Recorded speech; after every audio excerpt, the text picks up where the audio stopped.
একটা সেলসের দুর্দান্ত টেকনিক আপনাদের সঙ্গে শেয়ার করছি। আমার একজন মেন্টর, ওনার নাম হচ্ছে মাইকেল আরভিয়ার্ডি। সো ওনার মুখেই শোনা একটা গল্প, ওনার নিজের গল্প।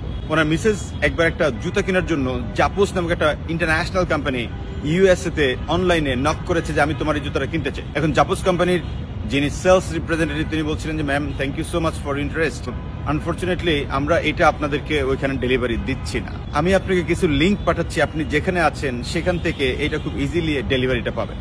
তাৎক্ষণিক জাপোস তাকে 4টা লিঙ্ক পাঠিয়ে দিয়েছে যে 4টা অর্গানাইজেশন থেকে ওই জুতাটা সে কিনতে পারে। আরো 7 দিন পর জাপোস ওই ক্লায়েন্টকে ফোন দিয়েছে, ম্যাম আপনি কি আপনার পছন্দের জুতাটা পেয়েছেন? চিন্তা করতে পারেন, জাপোস তার কাছে জুতা বিক্রি করে নাই, জাপোস ইচ্ছাও নাই তার কাছে বিক্রি করার, কিন্তু তারপরেও এই ক্লায়েন্টকে সে আলাদা করে সম্মান দিয়েছে। কেন?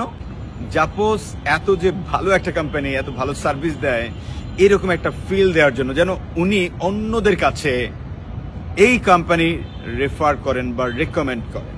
যেই মেসেজটা এখান থেকে বেরিয়ে আসে তা হচ্ছে আপনি যদি সেলস ভালো করতে চান, আপনার ক্লায়েন্টকে আলাদা করে ভ্যালিউ দিতে হবে, এবং সেখানে আপনার কাছে পণ্য না থাকলে আপনি অন্য কার কাছ থেকে সেটাকে নিতে পারবে সেই রকম তথ্যগুলো দিয়ে তাকে হেল্প করতে হবে। তবেই কেবল আপনি অন্য উচ্চতায় বিক্রিটাকে নিয়ে যেতে পারবেন, আপনার কাস্টমার স্যাটিসফ্যাকশনটা অন্য জায়গায় নিতে পারবেন, আপনার বিক্রি বাড়বে।